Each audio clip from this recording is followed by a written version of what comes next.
Once we've drawn our orbital diagram, we may be interested in the location of a particular electron within it. And every electron has a specific location that it is in the orbital diagram, kind of like its address. So the address is composed of 4 parts. It's composed of 4 numbers. We're going to put those parts into numbers to make it a little simpler. Those numbers have letter abbreviations, which is kind of weird, but we're going to give them all a number. So the first number or letter in the address of the electron is N. It stands for what energy level it's in. And if you'll remember, our orbital diagram has energy levels from 1 through 7. Now remember, I didn't draw 7 on this diagram because it would have made it too small to use, and we don't use 7 very often. But energy levels 1 through 7, that's quantum number N. It's the first number in the address. The second number in the address is the sublevel. What sublevel is it in? Is it in S, P, D, or F?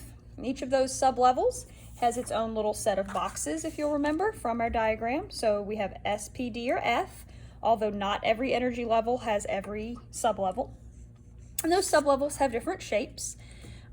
S is thought of to look like a sphere, and after that, it gets real weird. So S is thought of as a sphere, P is thought of as a dumbbell, D is thought of as a clover, and F is thought of as a mum.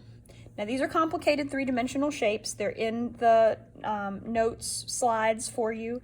If you look at the slides, I can't even begin to draw them. I can't draw anything, but I definitely can't draw these, so you'll want to look through the notes and make sure that you look at the shapes, but these are the shapes that they're thought of as being. M is the orientation. It's the 3rd number in the quantum numbers, and it's how it's oriented about the X, Y, and Z axis. And really that stands for which box it's in within each sublevel. So some of them have more boxes than others, and each of these boxes has a number assigned to it, which we'll talk about in a little bit. And then the spin is whether the magnetic field of the electron is counterclockwise or clockwise. And we represent that in the diagram by our arrows being either up or down. And so the numbers for those are an up arrow is +1/2, and a down arrow is -1/2. So we're going to label some electrons with their particular quantum numbers. As I said, the first one is N, stands for the energy level, 1, 2, 3, or 4, and it's the first one. The second one is the angular momentum. It is L, this little cursive L, and then it's S, P, D, or F. Interestingly enough, this one starts at 0. So 0 is an S, 1 is a P, 2 is a D, and 3 is an F. And it can go past F theoretically, but we don't have anything that occupies those orbitals yet. 4 would be a G, but we won't be using that yet. This one is where it gets a little complicated, and so we'll put this one aside for just a minute, and I'll show you. The magnetic quantum number is a lowercase m, and it depends on the value of L. So I'll show you how to label those in the diagram.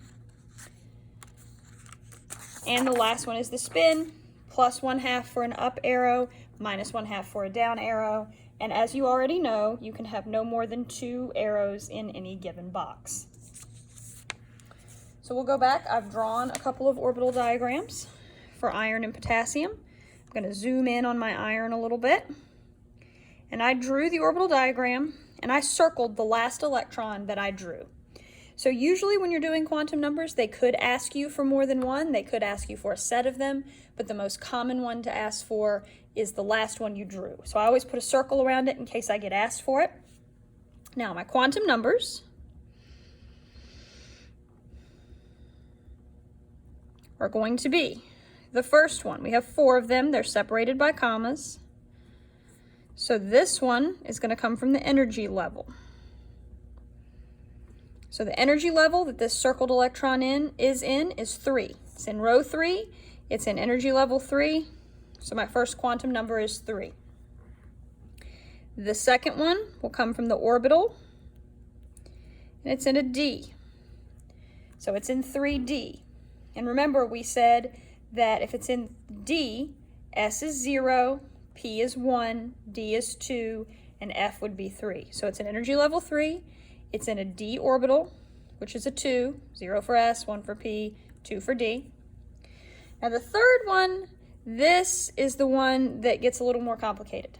So when you do the third one, you have to make a number line on your boxes. And 0 is what's in the middle of the number line.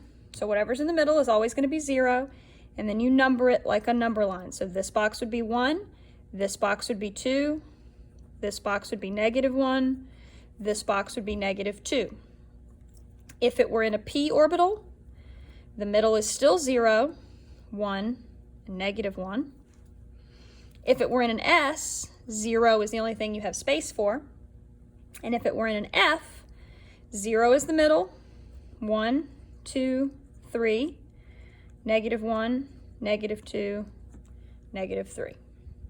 So in this particular one, the one that we're interested in is here. It's in the box that's labeled -2. So our next quantum number is -2. And then the last one is the spin.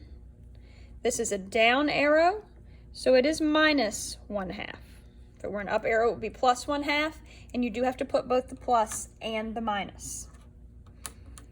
And we'll shift over here to potassium and try one more. We have our 4 blanks. So our first one is the energy level that it's in. This circled arrow, the last one that I drew for potassium, is in energy level 4.